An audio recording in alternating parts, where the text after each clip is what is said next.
I remember them sitting in the middle of our little hotel room that we were in, and I sat there on the table, on one of the chairs, and I said, what have we just done? Traveled like 10, 12-hour flight and brought my whole family here. My boys don't even know what's going on properly. And I had that feeling, what have I just done? And went for a walk outside, and it was just so busy. And I think God just made me realize this is why you're here. There are a lot of people, millions and millions. Yeah. I think it was like, what, 90 million, 98 million at that time. And there are many that don't know God like you know him. So I think God was just saying, this is where I want you to be, you know.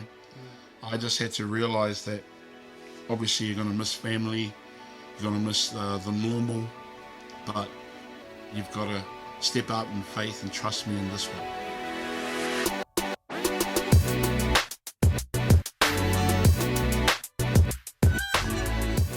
Welcome to the Hacka Podcast. My name is Greg Hackathorn. I hope you all are doing well. Today we have a special treat for you. We have two guests on the podcast. This is my first time having a couple on, but I thought it would be great to hear from both of them. So if you can excuse any crosstalk, like I said, it's my first time having two on, and it obviously was their first time being on a podcast together. Billy and Lisa Lemon are Assistant Superintendent of the UPC New Zealand and have served God in many different capacities, from youth president to missionaries to church planners. We are so blessed to have them with us today. Before we get to the conversation, we have a 5-star review that I would like to share with you. This one is from a fellow podcaster. It reads, as much as I love listening to different podcasts and as well hosting 2 podcasts of my own, the Hacka Podcast is a definite must listen. Loving the content, whether from guests or the host himself. It is an awesome source for every listener and would highly recommend. That was from Cruz Cadre. Shout out to him. He's the host of the Everyday Apostolics and Everyday Fijians podcasts. Thank you, bro, for listening and for leaving us that great review. You can find his podcasts on a number of different platforms similar to where you find this one. I always enjoy getting reviews and hearing from those who listen to the podcast. Plus, every rating and review does actually help us when it comes to new people discovering the show across the world. I know I discovered a couple podcasts just this last week based on recommendations that I got from reviews or from other podcasts that I listen to. So please keep them coming. I appreciate every one of them. Well, now that we have taken care of all of that, let's get to my conversation with Billy and Lisa Lemon.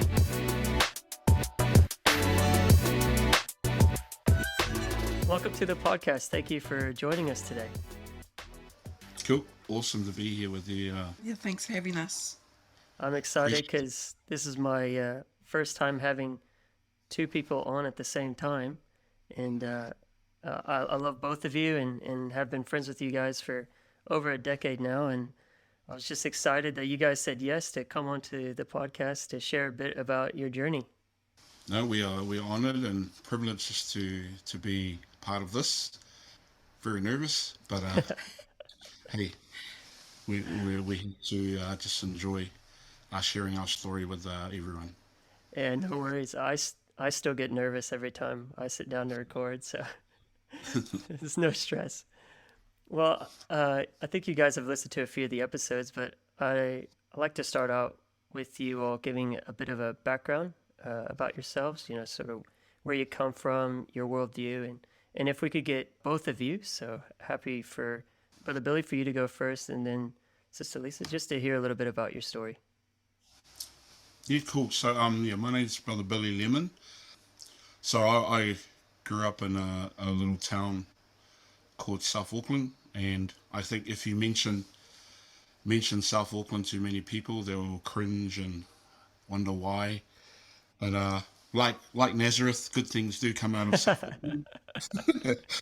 And so I was born in South Auckland and grew up, spent most of my years in South Auckland. So, I enjoyed my childhood growing up. Back in those days, we all know that there's no Wi-Fi, no internet back in those days. And so to do fun things was more about, BMX riding, playing in the mud, street cricket and street long ball, and just playing normal games that kids do. Yeah. And yeah, sort of grew up with a musical family and family that loved music. But I got more into DJing. My uncles did a lot of DJing, so I grew up with that sort of thing. And I think when not long after I came to the Lord, I transitioned from secular music to Christian music. Put out a few CDs for the young people. I think they're Nice. floating around somewhere in the atmosphere somewhere. But yeah, I think later on from that, I started getting into skateboarding actually as a young man. Loved it, loved the adrenaline, and loved all of that kind of thing. Yeah, and so that's my childhood anyway, growing up. I guess coming to the Lord was a different story. I did not grow up in the things of God. Mm. I knew my mum, she did a lot of reading, and so in her room she was into these books called Mills and Boons. I think they were Okay. like love story books. I just thought I'd bring that. But there was one book on her shelf which was a Bible, and every time I looked at it, it was marked, and so I think she had an idea of God and the things of God. But I did not grow up in that. Mm. It wasn't until my teenage years that got into a bit of trouble myself, as some of us do, and I realised that I needed to leave South Auckland and ended up moving down to Wellington, where Pastor Peter had a job for me. So, Oh wow. and it was there where I guess, it's my first contact with the things of God. We moved in with a pastor, and I just want to acknowledge the Wikitoa family who played a big part in my journey in the Lord. But we lived in their home, and it was a pastor's home, so everything happened there. And me being fresh, not knowing anything, it was there where I got to witness them having Bible studies. Also, Bible school was in their home, so we'd sneak past the window, like try not to be seen. But it was there where things started happening in my life concerning the things of God. Pastor Peter was a real inspiration in my life, and also my wife Lisa. They really taught me a lot about walking with God. And in Wellington, it was where Pastor Peter sort of led me to get closer to the Lord. He actually kept every Sunday he would travel to one of the churches in Wellington, and he'd always ask me if I wanted to go. Many times I said no, but the day that I did go, I realized that this was the life that I wanted, and it was in a youth camp in Wellington where God touched my life, was baptized in the name of Jesus Christ back in 1991. So it's a few years ago now, Awesome. filled with the Holy Ghost, and just walking my life from there. So God's been good to me at that time. Amen. I'll leave that. I'll leave it there for a little while now. Sister, say something. Thanks for having us on here. Of course. That's great. So I was born in Auckland, but when I was 7 years old, we moved to Christchurch. I've grown up in church, sorry. Yeah, church has been the biggest part of my life, and I don't remember not ever going to church, not ever attending church. From a very young age, it was something I always loved. The worship, Sunday school. I was brought up in Sunday school, so when I turned 7, we moved to Christchurch. Dad started to work there with my mother. Her name was Nellie. We lived there for about 13 or so years, and that's where we grew up for most of our childhood, separated from all of our family, actually, because in those days not many travelled to the South Island from the North Island. My grandparents, my mother's parents, they moved also to the South Island with us, so they were one of the very few family that moved with us. Yeah, we grew up in church, grew up more or less with the expectation Yeah. of of others as pastors' children. But I loved my life. I loved serving God, and I love that I had the privilege of being a pastor's kid and a child of God. Yeah. It was a big part of my life in the way of music, just even just getting to know other people. What else? I don't really know what else to say except that I grew up in the church, so it has always been a big part of my life, and I'm very blessed and thankful that my parents brought us up in that way. And you all are quite famous, the Russells. You girls are quite famous for your singing. You have a singing group. Did you guys obviously would have led worship at your father's church and To be honest, when we were young, we didn't really do much. It was our mother. She loved to sing. She also could play the guitar. And when she passed away in 1985, I was 11, Val was 2. And that's when, it was after she passed away that we started getting into singing more, right? because she would sing for our father everywhere. Yeah, so he needed new singers. So it wasn't something we loved at the time, because I don't know, it was like we were records, press the CD or press the button, and we had to sing. That's how we felt. But at the time, so we practiced a lot, and we really committed ourselves to learn how to sing and to bring out harmonies and things like that. We didn't always enjoy it, but it became a huge part of our lives. And when we learned to worship, and when we learned to surrender ourselves over to God, that's what really changed everything for us. Yeah. Because at first it was duty. It was because our Father asked us to do it. But once we formed our own relationship with God, it became a huge part of our lives. It's so great to see that all of you are still very much involved in worship, leading worship, singing, playing. The Pentecostals of Auckland are blessed with a great music team.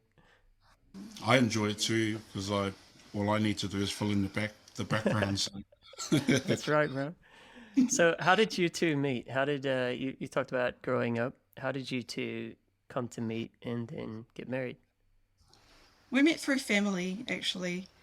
To make a long story short, we met through family, and then Bill started going through some things, and my dad offered him a job, basically. Yeah, that's why I ended up in Wellington.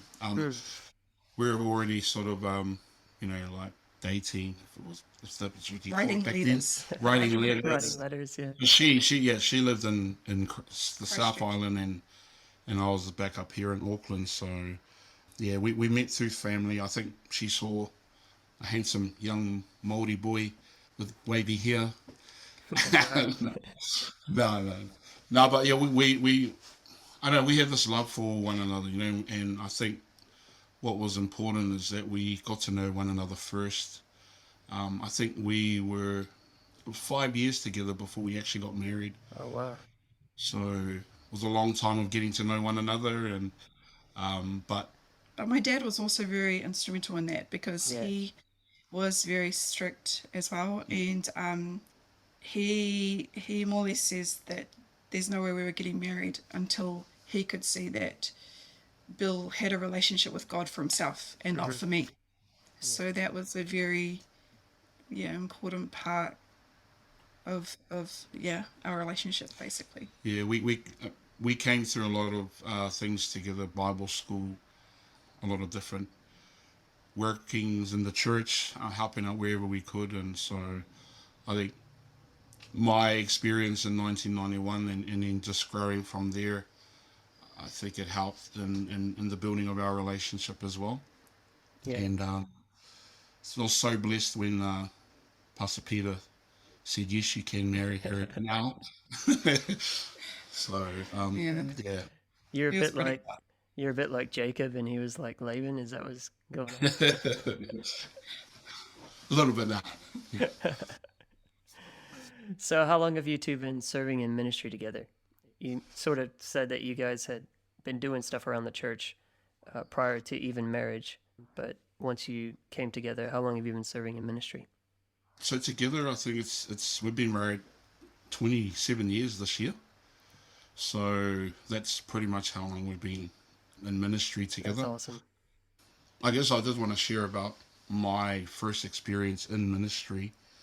I remember when I first came to doing a ministry. Sorry, I was called to a home, and as I walked into this home, there was a group of men. I'd never met them before, but I realised that it was the general board of the UPC in Z.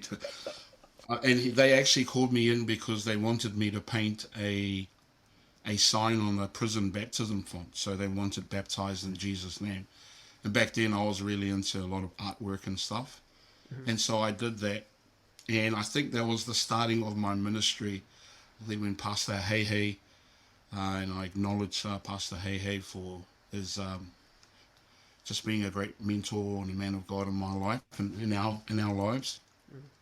But he enjoyed just what I could do there, and so from that first painting on that baptism font, I became the guy that paints the banners for every conference.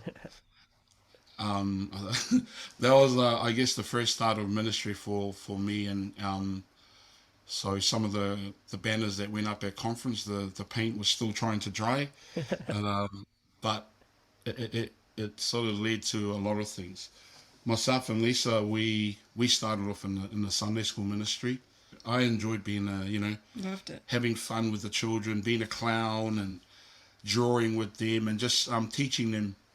Back then, I was still trying to learn a few things concerning the things of God, but I was able to teach them basics. And what I enjoy now is that a lot of them are serving the Lord today, Wow, and that's cool. some of them come up to us and say, I remember you from Sunday school. They've grown up. A lot of the guys that grow up from children, man, they look different nowadays. Yeah, but we did Sunday school. And then there was a need for youth leaders, and we came through being youth leaders as well. Enjoyed that thoroughly. Being a youth leader made us really work, Yeah, yeah. really work, really learn how to treat others and how to listen, and it I don't know, it made us. We had to prepare ourselves more, with the things of God, and prepare ourselves to teach them, to help them, to lead them. Yeah, thoroughly enjoyed being a part of the youth ministry. That's awesome. And I figured the answer would be somewhere along those lines, that you guys have been serving in ministry together as long as you've been married, because that's the same for my wife and I. Basically, Yeah. we got married, and then the next week you're serving in ministry together. What advice would you give a young person that's looking for a spouse, a young person who's in church? They have a calling on their life. God is going to use them. What advice would you give them when they're looking for a spouse? I'd say just don't compromise your calling for someone who looks good. Mm. Don't settle for less. Like, be intentional about who you're going to marry. Put that to God. Like, pray about it, because it's going to sound really lame. But when I was younger, I did pray about what I wanted as a spouse for my life, and because I wanted to remain in the ministry, I didn't want to be a pastor's wife.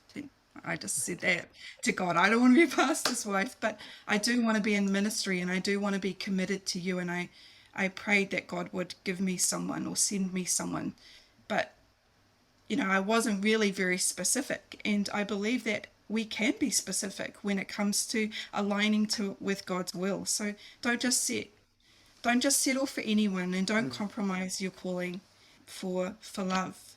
Yeah, that's so good. Yeah, I think for me is be reading that book Worth the Wait, and I think like for ourselves, those 5 years before we got married, they were years of us learning about each other, Having and conversations, yeah, Mm. and you know usually, when it comes to relationships, people just, straight away, we just want, let's get married, let's do all of these things. But I think it's good that we can Straight just to the physical. wait and learn about each other and find out what makes each other happy, and just trying to work together. That's what I found. I'll say it again. We 5 years together before we got married. When it was our 25th anniversary, that's like a milestone in many marriages. But it was lockdown. Yeah. It was the first lockdown here, and there was nothing, and we couldn't celebrate 27 years now, and hopefully we can travel somewhere to celebrate that. But I think we've enjoyed our years together. We have our intense conversations, but that's all a part of being married and the love for one another. We have two boys, Ethan, who is about 26 years old now, and Zachariah will be 20 this year. And we had a grandson. That's right. Last year. So because of lockdown again, we weren't able to see him for three months, but now we get to see him every second week. So it's been good. Oh, that's good. But I think just that waiting and going to God and just continuing to seek God, I think that's my encouragement for anyone looking for a relationship and a spouse. Yeah, and be willing to have conversations about what's important to you before you get married. Not wait till to after you're married and then you're like, what, you don't like this, or you don't you don't actually align with my values. So I think sometimes we're just too quick to jump into a relationship and we don't know many things about like the deeper things, like how are we going to deal with conflict, or how do you manage your finances. I didn't do all of those things, and not that we messed everything up, but it just could have saved a lot of time, if we'd just known these things that are really important for a foundation and building a strong, healthy relationship. Yeah. Right. And none of us do it perfectly, obviously. And Yeah. that's why Yeah. it's great to have these conversations because, learning from a couple that's been together for 27 years, you've obviously done a lot right.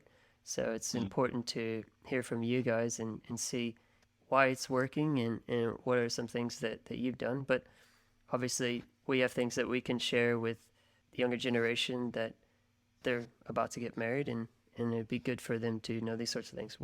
We just came up last week was 12 years for us, so we're catching you, right? Yeah. I don't mean to brag, but we were able to sneak in for our 10-year anniversary to come over to and went and did the mountains and saw Milford Sound and all of that. It was amazing. Yeah. That was our last big trip, and it's like in my mind it's the greatest trip ever because it was my last one. Well, it was beautiful down there. The South Island is Oh, yeah. amazing. Incredible. Yeah. Anybody who has an opportunity needs to go there once they let us. Yeah. Well, So we're very thankful. Yeah. We're very thankful that God has, I think, really brought us to a place where we honor one another and in our marriage, and that's very important. yeah, I think the good thing as well is that we're still learning, and growing together. We're not the perfect, we're still, there's no textbook to, that you can put on a relationship. We're still continuing to learn about each other, and we're thankful that God is always the center of our relationship, That's so right. yeah. And that helps when you have that center point. That really does help. Well, in 2013, I went on a mission trip with a number of young leaders from our church to the Philippines. It's a amazing trip for us, and it was a life-altering trip for a number of our young leaders at the POS. So many of them are still serving in ministry to this day. And we spent time in Baguio, Pangasinan, and Manila. And at that time, you two, along with your family, were missionaries serving in Manila. What led you guys to leave the comforts of New Zealand, everything that you had known your entire lives, and move to the Philippines to serve the church over there? as missionaries? In 2012, we went on a mission trip to Manila for 2 weeks with Brother Motu and Sister Motu, and it changed our lives. God just really started speaking to us and really gave us a burden again for souls. And we went, I went just to go, to be honest. That sounds really terrible, but that's the truth. I just thought, oh, okay, I'll go on a mission trip. But I had no clue of what God was going to do while we were there, aside from just the Holy Ghost moving and just, seeing healings and all those kinds of things there. God just started to work in us and just change me.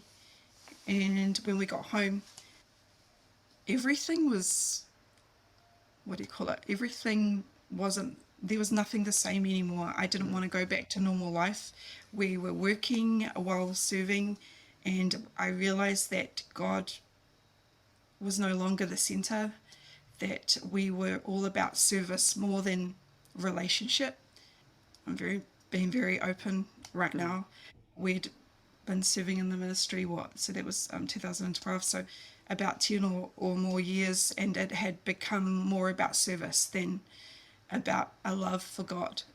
And so I came back, I sat on the couch, and I said to Billy, what are we even doing? Where are we going? Our life has no purpose. And from there, God started to speak to us in our sleep at different times. The next 2 weeks after that, it happened very quickly. Wow. And we didn't talk to one another until 2 weeks, because I said to him, look, God's been waking me up in the middle of the night and he's telling me that we need to move, but I don't know if that's just me, because I feel stuck. And then he said that he was feeling the same thing as well. So we decided to pray and fast for about another month. And every word that came was a confirmation that God wanted us to not just move to somewhere in New Zealand, but to the Philippines. Wow. Just every word. Yeah, I remember the service where Brother Motu came to New Zealand, and he informed everyone that there was a trip coming up for, to travel to Manila. And he made an altar call, and they were asking, who wants to go on this trip, and different ones started going up. And at that time, I said, man, we've got a job, we've got bills to pay, got all this kind of thing, so we can't go. And I'm sitting there in the service during altar call, and then I see my wife walking to the front. He's going to go on this trip. I'm thinking, what are you doing? Waving out to her. But like she said, we ended up going on this trip. God opened it. We couldn't even afford it, but God opened the door. And I remember a lot of the visitations that we did. Yeah, it just really. Yeah. It's quite a blessing. Yeah. It's life-changing. It was life-changing. It we went changed our to, view yeah, we went to of our lives. one church that they were like 100 meters from the dump, and the service was powerful. I mean, the worship. They got a group of New Zealanders to preach, so it was like that. But the smell of the dump coming through the the windows and that, it was strong. But your eyes and the experience that God was giving to us was awesome. It didn't stop their passion or their love or their worship. Right. And you could just see them that didn't hinder their worship to God, and that spoke a lot to a lot of us. But every night after every visitation that we did on this trip, we would catch a tricycle down to Pastor Hey and Sister Roy's room, and we would just share our experience of the day, the visitations that we did. And he didn't really say anything to us. He just smiled, And I remember one team meeting that we had all together before we were about to leave, and he said, you know what? We thank God for this experience here, but I will not be surprised if someone from our group receives a calling from God to come back. Wow. no one, we didn't know who. We just thought, man, that'll be cool for someone in this group. Yeah. Not knowing that when we came back to New Zealand, God would speak to us. Mm. And I remember after we got confirmation, and it was Pastor Hey that was preaching all these messages concerning the calling of God, going out and just being a servant for the Lord. And after we got that confirmation and I went to see him straight after church one day, I said, Pastor, my family and I want to move to the Philippines. And he looked at me, gave me a great big smile, and he said, I already saw it. Mm. I already saw it in the Philippines that it was you and your family. Wow. And so, That's amazing. Mm. And you sort of touched on it a little bit about one of the churches that you visited, being near a dump, and there's extreme poverty in Manila. It's quite different to live in Manila than it is to visit for 2 weeks. Probably, you guys were probably in a hotel. Were you in a hotel when you visited for the 2 weeks? we were, Yes. yeah, we were. Yeah. We're in exactly the same hotel that you came to. Yeah. So, and that's a pretty nice hotel. Yeah. Well, actually, I do want to say this before we move on. We booked our accommodation here because we were going up to Pampanga, and we just got told that the Bible school in Pampanga is in this area, and you need to book a hotel in this area. So, Sister Lisa I and did all the the bookings. girls, they found us a hotel, and we were all happy because it was like within our range of finances. And we arrived and we realized that the hotel that we booked was in the middle of the red light district area. Smack, like right in the middle of it. And we saw a lot of things because we would have team prayer meetings down in the foyer, and just different people were coming and going. It was Oh, man. It's too late to change, but Yeah, yes, obviously. an experience. what an experience. We prayed like we've never prayed before every day. So how was it getting used to everyday life once you guys were on the field in the Philippines in Manila? How was it getting used to that change? First year was very hard, actually. It was very challenging because everything is different from the food to the language barrier to the, just even transport, trying to get anywhere. It takes a long time. So, yeah, it was very challenging at first, and that first year was pretty hard to actually let go, like the people of Israel when they left Egypt. Like, it's not the same, I get it, but it's so easy to just hold on to things of home, and I think that was our problem for that first year. Well, my problem was, oh, I miss the food, oh, I miss my family. And even though God made a way in everything, he provided everything for us, and it's really that was challenging, just letting go and letting God. Yeah. Once we did that, God changed everything. Yeah. So for me, I know a bit of what you're talking about, like when I first moved to Australia from America, just comparing everything constantly, the food, and the Yes. church, and blah, blah, blah. And obviously, it's quite different moving from a great country to another great country. Not that the Philippines isn't great, but it is quite different to the West. But then once I got to the spot where this is my home, Australia's my home, and yeah, that's how they do it in America, but this is where God has called me, and this is what I love, Mhm. yes, and that's totally it. We were challenged on many levels. I mean, even with immigration, with the kids, like schooling and things like that, as well as like church was amazing. We that was the best part of our week. Was always whenever we went out to visit churches, or we were at church on a Sunday as well. We had 3 services a day. 7 a.m. 7 a.m. Yeah. when services started. But that was the highlight, definitely, and we loved all of that. But we were just challenged in other ways, and it was about us letting go of our support systems that we'd known as well, and learning to really trust God. And once we allowed that to happen, that second year was it became our home. Yeah. Yeah, it So, became so you everything. guys were there for 2 years in the Philippines? Just over 2 years, yeah. I still remember the first day when we arrived there, really, because we sold everything that we had, our vehicles, We don't have much. whatever furniture we had, and just different things just to gather together finances and that. But I still remember when we got there, the family there, and we acknowledged the Martinez family, who really took care of us while we were there. Past about it. But they took us to our hotel, and all we had was our luggage bags. And I remember them sitting in the middle of our little hotel room that we were in, and I sat there on the table, on one of the chairs, and I said, "What have we just done?" You know, like, It's when reality said it. yeah, We were travel, like, Right. we're here. traveled like 10, 12 hour flight, and brought my whole family here. My boys don't even know what's going on properly, and I had that feeling, what have I just done? And went for a walk outside, and it was just so busy. And I think God just made me realize this is why you're here. There are a lot of people, millions and millions. I think it was like, what, 90 million, or 98 million at that time. And there are many that don't know God like you know Him. So I think God was just saying, this is where I want you to be, you know. I just had to realize that obviously you're going to miss family, you're going to miss the normal, but you've got to step out in faith and trust me in this one.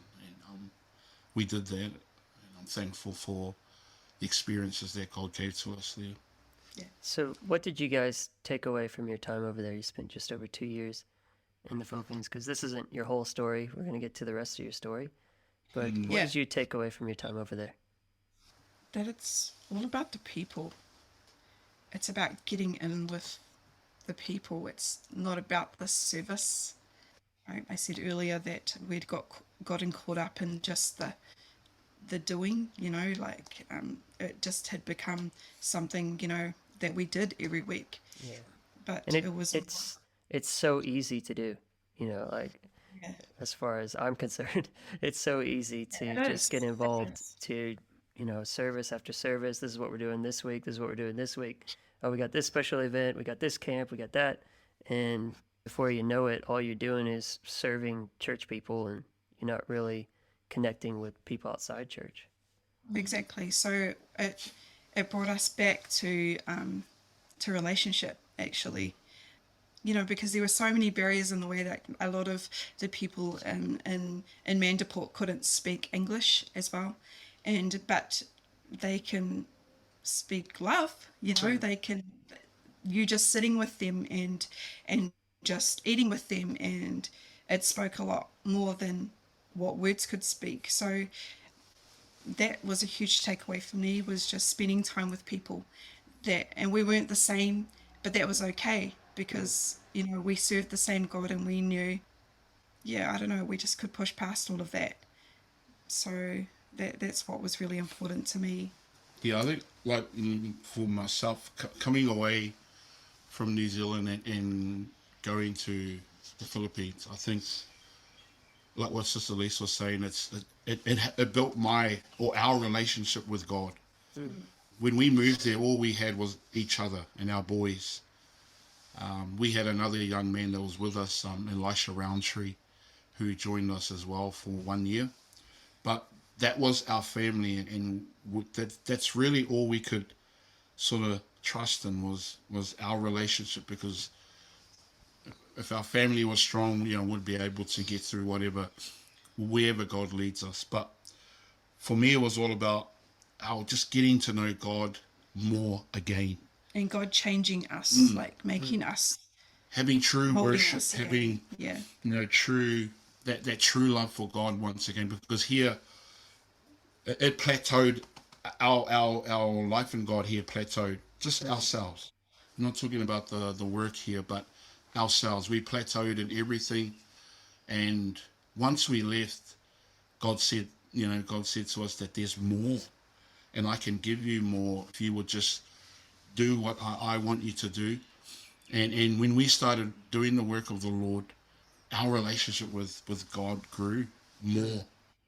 And so we couldn't see that while we were here in New Zealand, but God had to take us away from our normal place, our comfortable place, and bring us to a place where we could see that we needed to trust Him more. Right. Because every day, we're thankful for all our mission partners in missions and Pentecostals of Sydney. We're a big part of our partners in missions as well. But we didn't know some weeks where our finances were coming from, and to trust in God with all of those things was huge for us. But God always provided.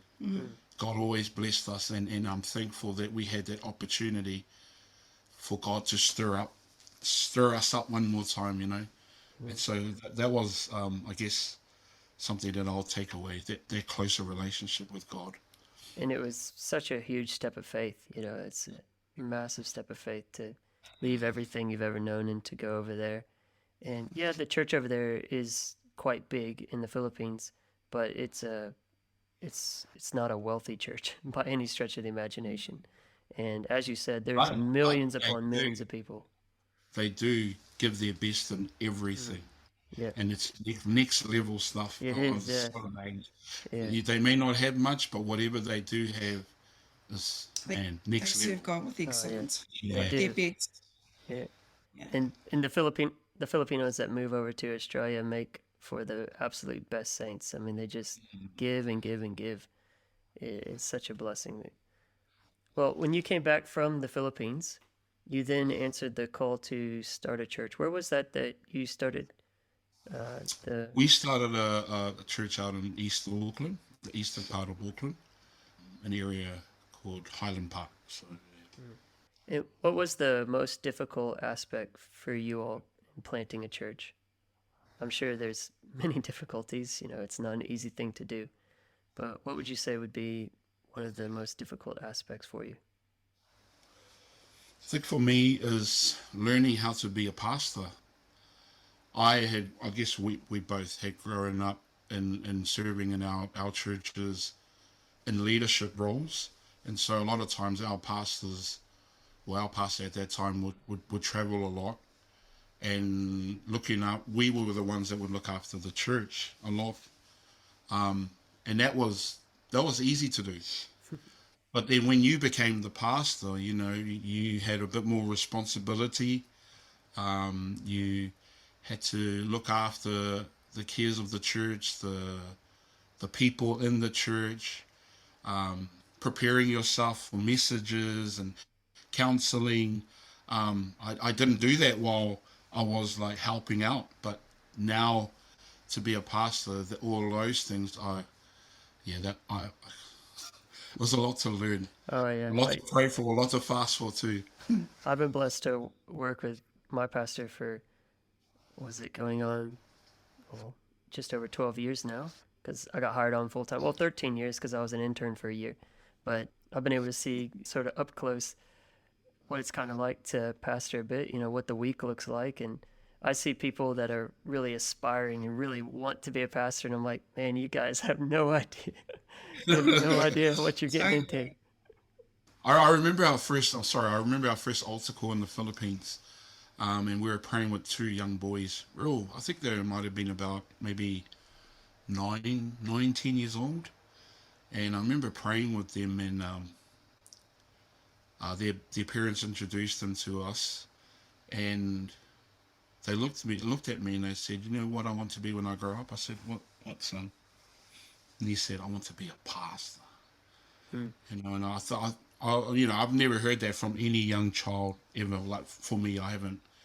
And to see that desire to be a leader, to be a pastor, is just something awesome. But man, when you're there, it's a different story. And I really got to appreciate my pastor and my leaders when we started pastoring and leading a church. That there's a lot more to just preaching and sharing a word on a Sunday. Yeah. I thought, and all he gets to do is travel and all that kind of thing. But there's a lot more to it. It's So it's all a our bit part. like it's a bit like parenting, like before Yeah, you're yeah, a parent, like everything, right? That I yeah. can make all the right decisions, and you don't realize what your parents really went through until you become a parent and you got your own kids, and it's constantly evolving, So I've only had the experience of having a 5-year-old or younger. I can't even imagine what it's like to have teenagers and that sort of stuff. Yeah, but it's But like, thankful for our youth ministry days because that taught us a lot as well. yeah, true. What about you, Sister Lisa? Do you mean about the difficult Yes. aspect? Yeah. For me, it was not becoming like it was difficult to not become attached to people. Mm. When we started a church, yeah, it sounds probably weird, but No, I you get what you mean. It's like, just love people yeah, immediately, yeah. and you can become very attached. So that I found that very difficult to not be attached, if I could Mm. put it like that, because understanding that they don't belong to me, Mm. that they are God's, and so that was difficult for me. Like just I guess setting boundaries, Yeah. yeah, and just loving people without expecting anything in return. Mm. Yeah, I totally understand what you're saying because, when, and obviously I haven't been a pastor yet, but even when you're teaching Bible studies and then someone decides not to come to church or they turn their back on God, it can really hurt. And I can imagine what it would be like if you're planning a church and you're investing all this time and energy into people, you And you know. think it's your fault too. Yeah. Like that's another thing. So just I guess learning all of those kind of boundaries in that first year was very important because yeah, because that was really really difficult. So, on the opposite side of that, what was the most rewarding part of planting a church? I think seeing the people that were a part of our church grow in the things of God, and even those who didn't know God at the start, to see them baptized in Jesus' name and receive the baptism of the Holy Ghost. I thought that was a rewarding thing for us as well. For me, it's being in the will of God actually, Mm, because when you're in the will of God, God orders it and God opens doors, and you know, yeah. that He's got His hand on you. Mm, So that's for me, that's the most rewarding, to be honest, to see people come to God, yes, but also to just be in the will of God and know that God is with you, that He's opening the doors and that He's ordering the steps. yeah, I love that. Yeah, I love that. So, That's all I can say. ditto. So that church in East Auckland, ultimately, it would merge together with the Pentecostals of Auckland, and you Yeah, two are leading the work, or you're part of the leadership of the We are Pentecostal part of of the Auckland. leadership group with this. So there is Pastor Marlo Sapeta, alongside Pastor Peter as well. So we're working together in the Pentecostals of Auckland. Great church. Mm. Enjoying it. How are things going in New Zealand? Anybody outside of New Zealand, Australia, all we hear about is the negatives. You guys have you sort of alluded to it a bit earlier with your anniversary. You faced some really harsh lockdowns, some of the harshest in the entire world, and so yes, that I think it was obviously would have had a. Go ahead. 1 week, and then we were straight into what lockdown, I think. Yeah, we Wow. didn't get much warning Yeah, when it first came. It was more like a few you have days a or so. couple of days to get this and that, and then we're going lockdown. So And you guys have pretty much been in and out of lockdown the last couple of years. Yep. yes, some very big ones, some very long ones. Anyway, it's been pretty tough, and there's a lot of, I guess, as we came along with all the lockdowns, a lot of negativity, a lot of clashing, Fear. yeah, Mm, fear and anxiety, just all that stuff. But then it started coming into different areas of the churches and that, and so it's more about trying to encourage them to really trust God and encourage one another in these times. Zoom became huge here, as it did everywhere else, and online services. But when you're doing that for almost half a year, yeah, it's terrible. people are over it and Yeah. so forth. And so, And because we were hiring a community building too as well for church, so we ended up just doing everything from home, Mm, and yeah, going into lockdown very quickly.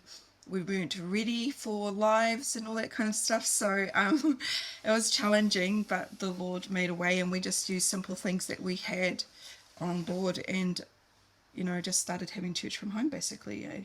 Yeah.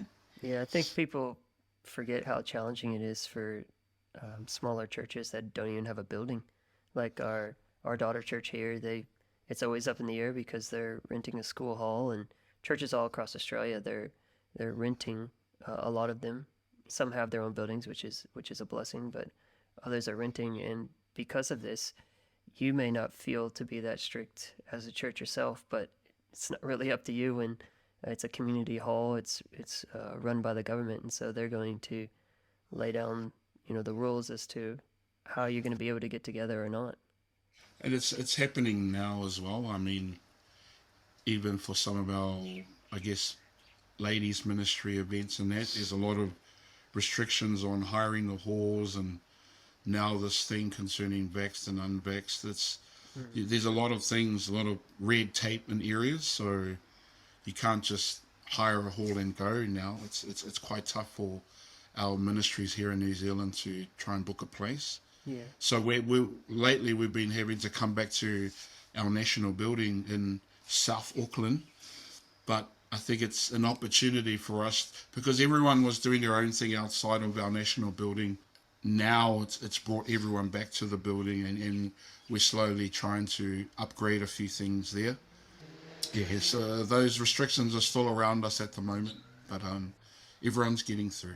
Yeah, it's been encouraging seeing you guys online. I mean, obviously, you'd rather not. I almost apologized at the beginning of this to force you onto another Zoom call. I'm sure you're sick and tired of it. But it's been good to see, your social media presence, and you guys are in a time of prayer and fasting right now, and that's been really encouraging seeing your updates and all that. Sister Lisa?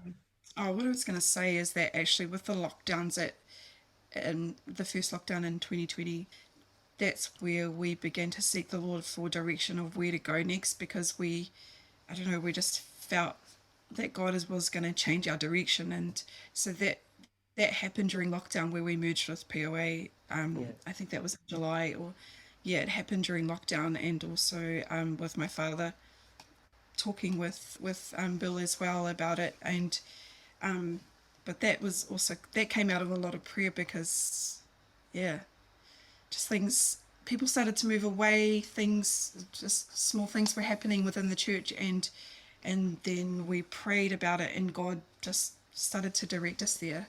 I just wanted to explain why, because we were only in that church I think for about 3 years, and then lockdown came, and then we merged, so it was very quick. But A lot of it's been outside of your control as well. I mean, yes, it's just definitely. the last 2 years has basically been a lesson in, hey, you actually don't have nearly as much control as you thought you did. So, what I like to ask this question to pretty much anyone who comes on the podcast. I think I've only missed it in a few conversations. But what drives you when it comes to ministry? I'd like both of you to answer this one. So, what is it that is that driving force for you when it comes to ministry?